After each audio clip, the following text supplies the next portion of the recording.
Queridos hermanos, vamos a leer hoy el, el libro de Hechos de los Apóstoles, capítulo 10, y luego vamos a leer el Evangelio de Juan, capítulo 20. Vamos a leer un poquito Hechos de los Apóstoles. Vamos a ver el contexto. El autor es Lucas, el evangelista. Vamos a ver. Había en Cesarea un hombre llamado Cornelio, centurión de la corte itálica, piadoso y temeroso de Dios como toda su familia. Daba muchas limosnas al pueblo y continuamente oraba a Dios. Bueno, acá tenemos un pagano, ¿no? Cornelio, romano, de la corte itálica. Romano, pagano, pero converso al judaísmo, ¿no? Dice, piadoso, temeroso de Dios, como toda su familia, y daba muchas limosnas al pueblo. Continuamente oraba a Dios. Vio claramente en visión, hacia la hora nona del día, que el ángel de Dios entraba en su casa y le decía, Cornelio. Él miró fijamente y lleno de espanto y dijo, ¿qué pasa, Señor? Le respondió, tus oraciones y tus limosnas han subido como memorial ante la presencia de Dios. Ahora envía hombres a Joppe y haz venir a un tal Simón, a quien llaman Pedro.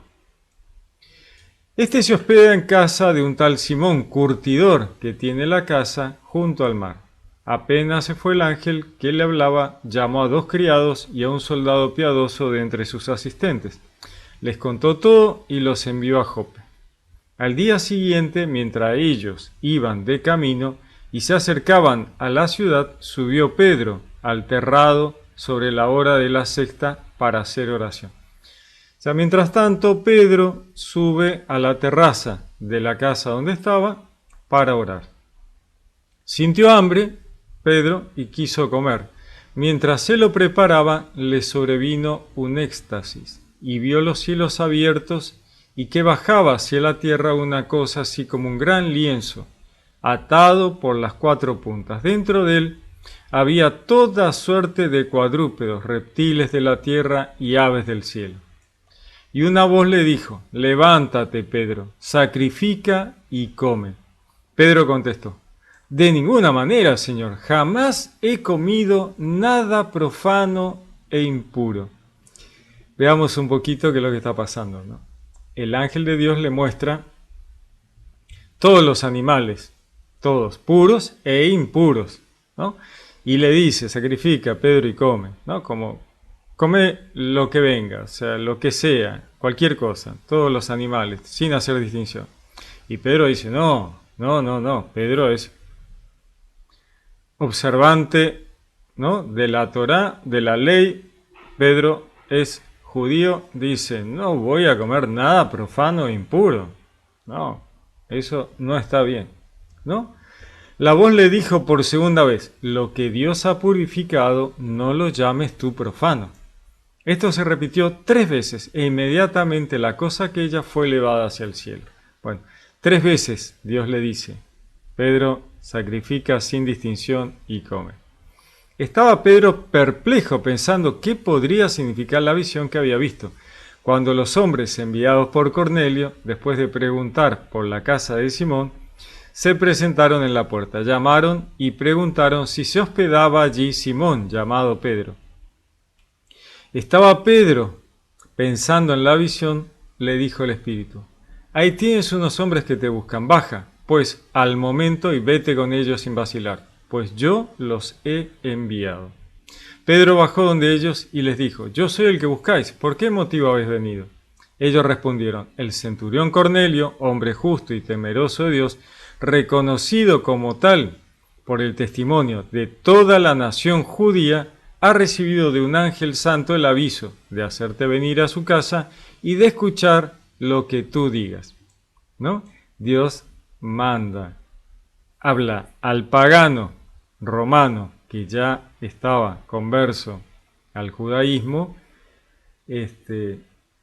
y manda a buscar a Pedro para escuchar lo que Pedro le tiene que decir. Entonces les invitó a entrar y les dio hospedaje, Pedro a la gente de Cornelio. Al día siguiente se levantó y se fue con ellos. Le acompañaron algunos hermanos de Jope. Se juntó con Pedro, hay otros cristianos, hermanos, y se van todos juntos con él a ver qué pasa. Al siguiente día entró en Cesarea. Cornelio los estaba esperando. Había reunido a sus parientes y a los amigos íntimos. Cuando Pedro entraba, salió Cornelio a su encuentro y cayó postrado a sus pies. Pedro le levantó diciéndole: levántate, que también yo soy un hombre. Y conversando con él, entró y encontró a muchos reunidos. Y les dijo: vosotros sabéis que no le está permitido a un judío juntarse con un extranjero, ni entrar en su casa. Pero a mí me ha mostrado Dios que no hay que llamar profano e impuro a ningún hombre. Por eso, al ser llamado, he venido sin dudar. O sea, Pedro ya está comprendiendo de qué va el asunto, ¿no? Pedro es judío, ¿no? Y como tal, no quiere mezclarse con los paganos, ¿no? Entonces, esto es un tropiezo, esto es un problema a la hora de evangelizar. Si Pedro solo va a evangelizar a los judíos, bueno, tenemos un serio problema a nivel cristiano, ¿no? O sea, Jesús viene a traer la buena nueva, la salvación a todos, a toda la humanidad. Justamente por eso, cuando elige a sus discípulos, los envía, les dice: los haré pescadores de hombres, ¿no? Los busca entre pescadores a la orilla del mar y les dice: venga, los voy a hacer pescadores de hombres.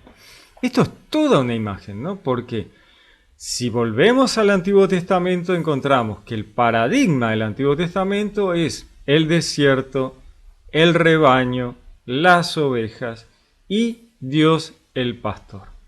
Ahora, rebaño, ¿por qué? Porque el rebaño es un grupo acotado, cerrado, ¿no? El pastor tiene su rebaño, ¿no?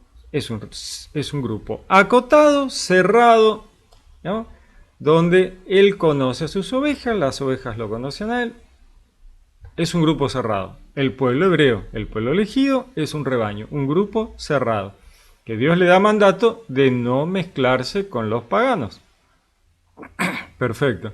Entonces tenemos este paradigma del Antiguo Testamento, del rebaño cerrado, el pueblo elegido, el pueblo hebreo que no debe mezclarse. El pastor, Dios, ¿no? ¿Dónde? En el desierto. El desierto, ¿qué significa? El peregrinaje, la humildad, ¿no? El desierto. Ahora, llega el Mesías, Jesús, primero manda por las ovejas perdidas del rebaño del pueblo de Israel. Perfecto. O sea, primero vamos por las ovejas perdidas del rebaño. Y luego, bueno, vamos por los peces del mar. Los haré pescadores de hombres. ¿A dónde? Al mar. ¿Y el mar qué significa? Bueno, el mar es la gentilidad, el mundo, ¿no? La ostentación, la riqueza, las pasiones, el mar, ¿no? Ahí. La arena del mar es la humanidad, ¿no? La gentilidad. Decía Juan en el Apocalipsis, en las revelaciones de Juan, dice: yo estaba parado sobre la arena del mar, ¿no? Parado, posicionado, la perspectiva de la humanidad gentil. Las arenas del mar, el mar de la mundanidad. Recordemos, Jesús, las barcas, sube a la barca, le habla a la gente, sube a la barca, cruza el mar a la otra orilla, vuelve de la otra orilla para acá, camina sobre el mar de la gentilidad, ¿no? El mundo, ¿no? Camina sobre el mundo. Pedro quiere también caminar sobre el mundo y se empieza a hundir con la ayuda de Jesús, logra salir y no es arrastrado por el mundo, las pasiones del mundo, por la terrenalidad del mundo, el mar, ¿no? Bueno, Pedro es judío y entonces no quiere mezclarse con los paganos. ¿Cómo va a llevar el mensaje Pedro al mundo, a la gentilidad, al mar, si tiene este tema muy judío, ¿no? Entonces Dios le dice: Pedro, a ver, no hagas distinción. No es momento de hacer distinción. Eso ya pasó, eso ya fue. El Evangelio debe ser llevado al mundo, a todo el mundo, a todas las naciones, a todos, judíos y gentiles, los no judíos, los paganos, así que a moverse con los paganos. Y lo hace ir a lo de Cornelio, ¿no? Dice, Cornelio contestó, hace 4 días a esta misma hora estaba yo haciendo la oración de nona en mi casa y de pronto se presentó delante de mí un varón con vestidos resplandecientes y me dijo, Cornelio, tu oración ha sido oída y se ha recordado tus limosnas ante Dios. Envía pues a Jope y haz llamar a Simón, llamado Pedro, que se hospeda en casa de Simón el curtidor, junto al mar. Este junto al mar es genial. ¿Dónde podía estar Pedro? Junto al mar. ¿Y miraba al mar? No, Pedro miraba al desierto. No, Pedro, date vuelta y mira al mar. Estás junto al mar. Es genial, ¿no? Junto al mar. Bueno, al instante mandé enviados donde ti, y tú has hecho bien en venir. Ahora pues todos nosotros en la presencia de Dios estamos dispuestos a escuchar todo lo que te ha sido ordenado por el Señor, por Dios, ¿no? Entonces Pedro tomó la palabra y dijo, verdaderamente comprendo que Dios no hace acepción de personas, sino que en cualquier nación el que le teme y practica la justicia le es grato, ¿no? Pedro dice, ¿cómo no me di cuenta? Él ha enviado su palabra a los hijos de Israel, anunciándoles la buena nueva de la paz por medio de Jesucristo, que es el Señor de todos. Vosotros sabéis lo sucedido en toda Judea, comenzando por Galilea, después que Juan predicó el bautismo.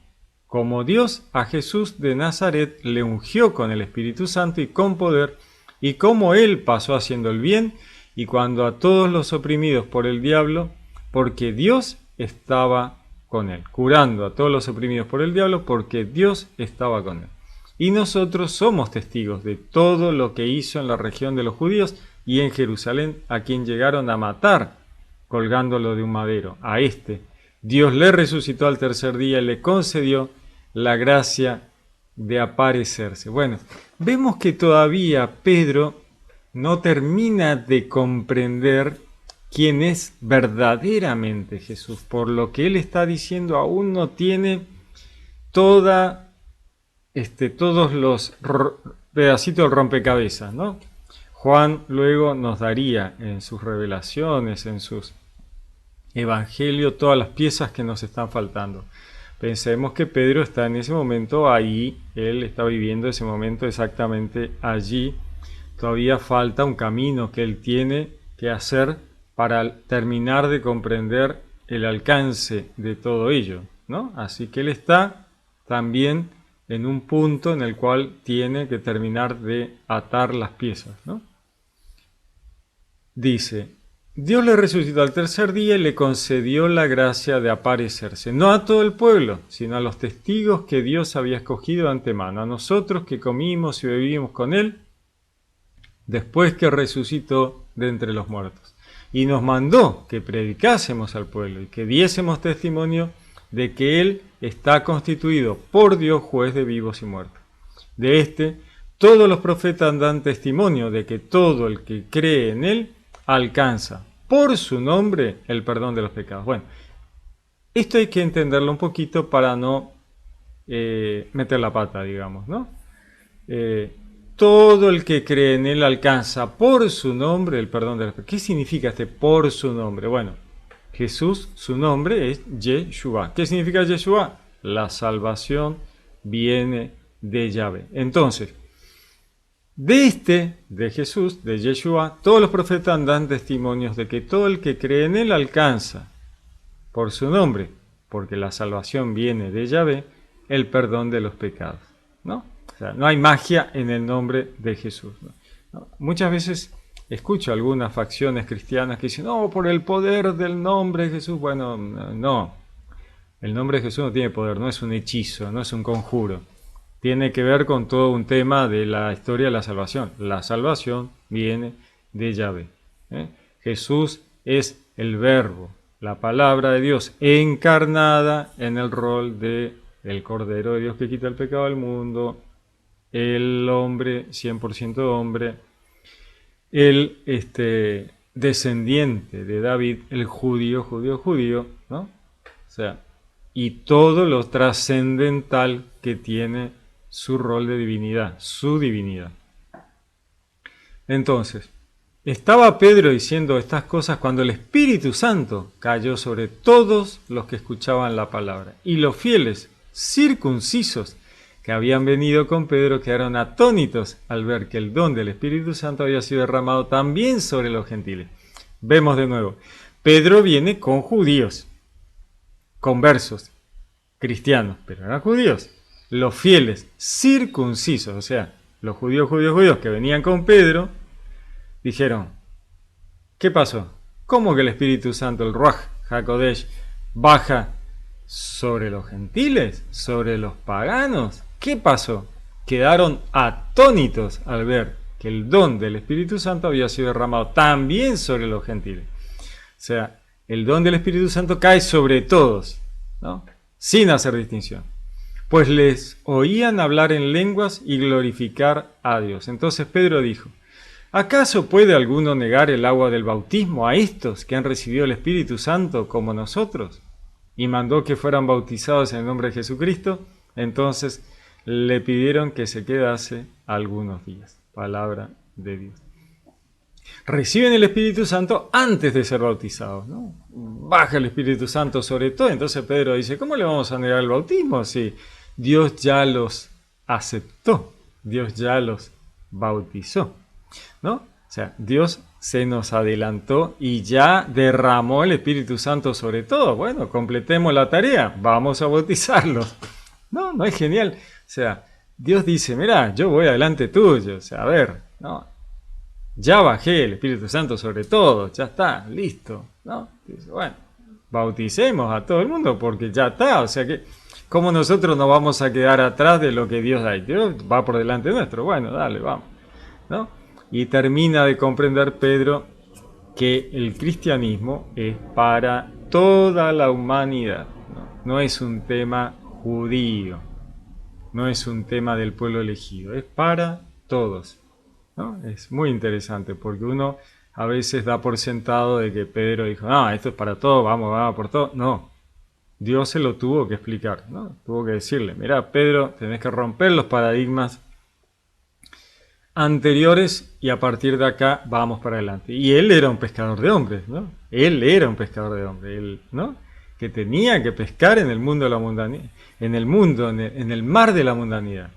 Pero bueno, nosotros, qué pícaros, ¿no? Nosotros tenemos el diario del lunes, así cualquiera, ¿no? Miramos para atrás y decimos, che, Pedro, ¿cómo no te diste cuenta?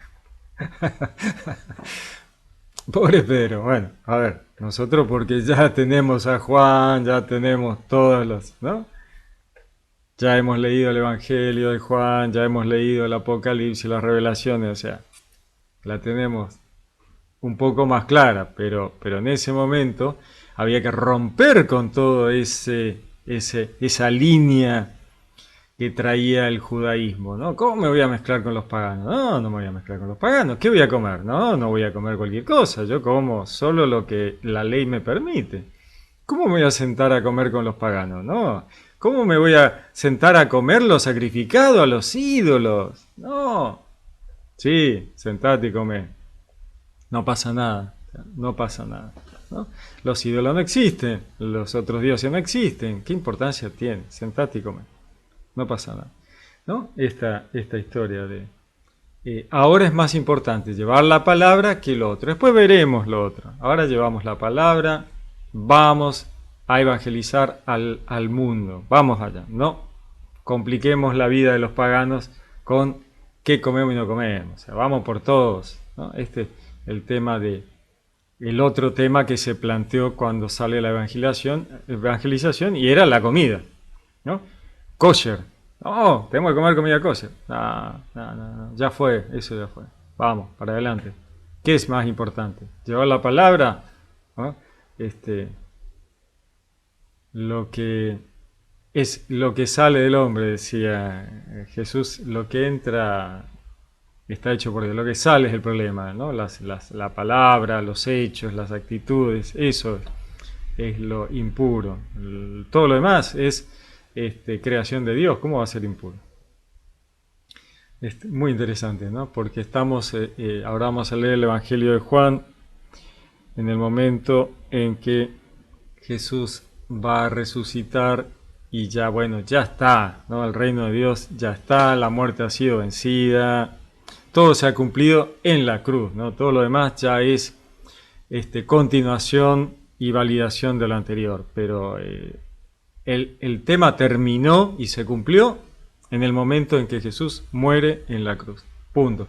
A partir de ahí, sí, está bien, resucita, hace una señal impresionante, la señal de Jonás, ¿no? Al tercer día resucitó.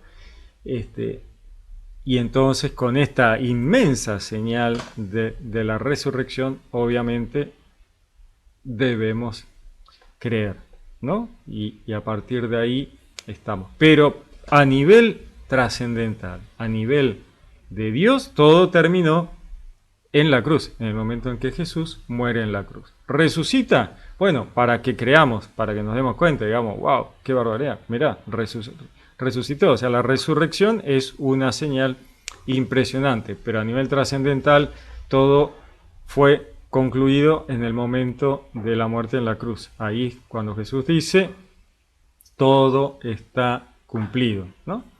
Bueno, ahora vamos a leer el Evangelio de Juan, capítulo 20, que nos dice: el primer día de la semana va María Magdalena de madrugada al sepulcro cuando todavía estaba oscuro y ve la piedra quitada del sepulcro. Bueno, primer día de la semana, lo que para nosotros hoy sería domingo, luego del Shabbat, ¿no?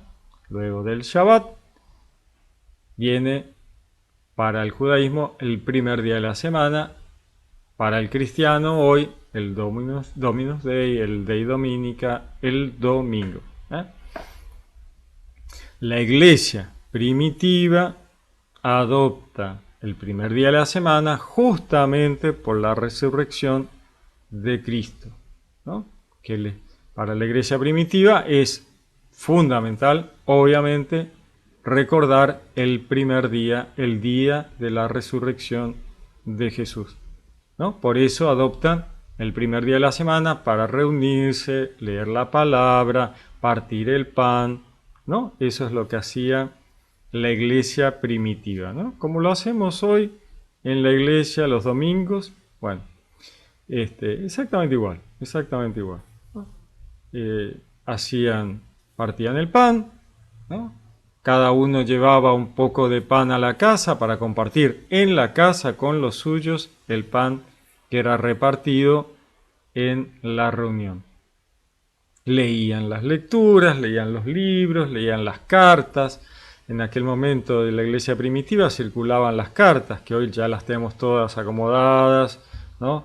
En el canon del Nuevo Testamento están las cartas que ya se cree, se piensa que son inspiradas, ¿no? Ya tenemos. Ellos la leían en las reuniones, ¿no? Leían los libros de la Torá, leían porque pensemos que en el primer tiempo los evangelios no estaban, eran toda esta biblioteca que tenía la iglesia primitiva de todas las cartas, las anotaciones, todo lo que circulaba entre las iglesias primitivas, que luego se transformaron en los evangelios, las cartas, ¿no? Pero en ese primer momento era un montón de cartas que copiaban y copiaban y copiaban, y entonces las leían la Biblia, leían la Torá, leían los libros, ¿no? Y bueno, se comentaba todo lo que hacemos en la iglesia hoy. Entonces, volvemos al momento en que María Magdalena va al sepulcro, ¿no? Todavía no hay iglesia, estamos, los discípulos pobres están sufriendo el shock de que haya sido crucificado Jesús, ¿no? El rabí, el maestro, el Mesías. Dice, el primer día de la semana va María Magdalena de madrugada al sepulcro cuando todavía estaba oscuro y ve la piedra quitada del sepulcro. Echa a correr y llega donde Simón Pedro y donde el otro discípulo a quien Jesús quería y les dice, bueno, este otro discípulo de Juan, se han llevado del sepulcro al Señor y no sabemos dónde le han puesto. María Magdalena cree que se han robado el cuerpo de Jesús o lo han movido de tumba, ¿no? Salieron Pedro y el otro discípulo y se encaminaron al sepulcro. Corrían los dos juntos, pero el otro discípulo corrió por delante más rápido que Pedro y llegó primero al sepulcro. O sea, Juan llega primero. Se inclina para ver y ve las vendas en el suelo, pero no entró. Llega también Pedro, Simón Pedro siguiéndole, entra en el sepulcro y ve las vendas en el suelo y el sudario que cubrió su cabeza. No junto a las vendas, sino plegado en un lugar aparte. Entonces entró también el otro discípulo, el que había llegado al primero, al sepulcro, vio y creyó. O sea que inmediatamente se dan cuenta de la resurrección de Jesús, ¿no? Porque ven que todo lo que estaba envolviendo al cuerpo estaba plegadito, todo, ¿no? Pues hasta entonces no habían comprendido que según la Escritura Jesús debía resucitar de entre los muertos. Y en ese momento a ellos se le unen las ideas. Los discípulos entonces volvieron a casa. Estaba María junto al sepulcro afuera llorando y mientras lloraba se inclinó hacia el sepulcro y ve dos ángeles de blanco sentados donde había estado el cuerpo de Jesús, uno a la cabecera y el otro a los pies. Dícenle ellos, mujer, ¿por qué lloras? Ella le respondió, porque se han llevado a mi Señor y no sé dónde le han puesto. Me encanta esto, ¿no? Porque esta es la misma forma en que Dios ha hecho las cosas todo el tiempo a través de la Biblia, ¿no? Está en el jardín del Edén y viene Dios caminando y dice, ¿dónde están? Y Adán y Eva están escondidos, ¿no? ¿Qué hacen ahí? Como si Dios no supiera. ¿Qué estás haciendo? Nos escondimos porque tenemos vergüenza. ¿Y por qué? Dios está sabiendo todo, ¿no? Está en el escritorio, en el libro de Job, está en el escritorio Dios recibiendo a los ángeles, viene a recorrer la creación y le dice al enemigo, ¿has visto a mi siervo Job? Por supuesto que lo había visto. Dios está sabiendo bien a qué viene el enemigo, ¿no? Así que le dice, sí, ¿lo viste a mi siervo Job? Ah, sí, por supuesto que lo vio. Sí. Y acá están los dos ángeles, ¿no? Y le dicen, mujer, ¿por qué lloras? ¿No? Ella, porque se han llevado a mi Señor y no sé dónde la han puesto. Ellos saben por qué llora María, ¿no?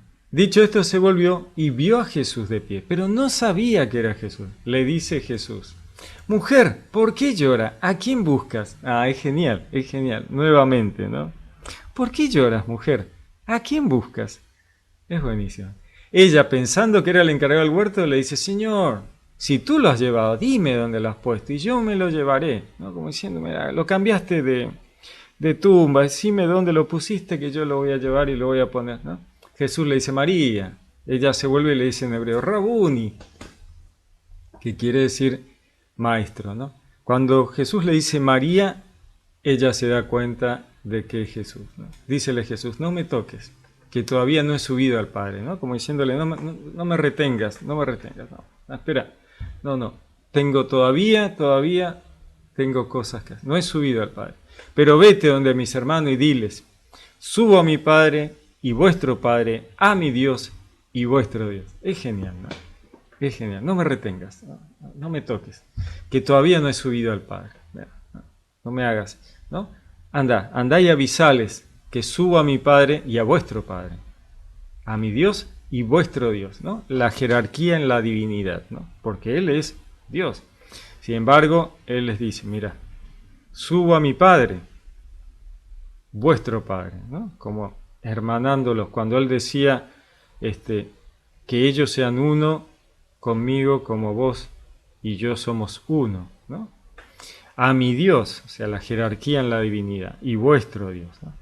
Fue María Magdalena y dijo a los discípulos que había visto al Señor y que había dicho estas palabras. Al atardecer de aquel día, el primero de la semana, estando cerradas por miedo a los judíos, las puertas del lugar donde se encontraban los discípulos, se presentó Jesús en medio de ellos y les dijo: la paz con vosotros. O sea, nos está diciendo que el lugar donde estaban los discípulos estaba cerrado porque ellos tenían miedo. Recordemos que cuando lo capturan a Jesús, todos escapan por miedo, por temor a ser llevados y también ellos asesinados.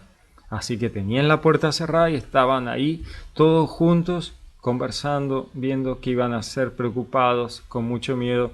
Y Jesús aparece ahí adentro sin necesidad de abrir ninguna puerta, ¿no? Y les dice: la paz con vosotros.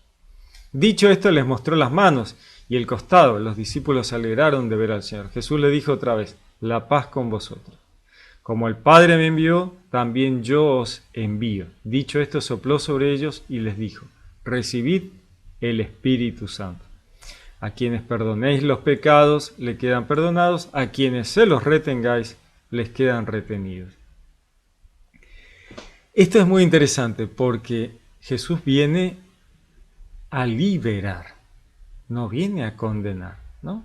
Pero Él todavía, aún así, les da el libre albedrío de perdonar o de retener. ¿Quién se anima a retener? Hay que ser muy valiente, ¿no? Para retener el pecado de otro, porque estando Jesús liberando a la humanidad, pagando con su muerte los pecados del mundo, hay que ser muy valiente para retenerle los pecados a alguien, ¿no? ¿Se entiende? O sea, le dicen: mira, a quienes perdonen los pecados les quedan perdonados, a quienes se los retengan le quedan retenidos. Bueno, y después a dar explicaciones del otro lado, ¿no? ¿Por qué se lo retuviste? ¿Qué hiciste? ¿Por qué?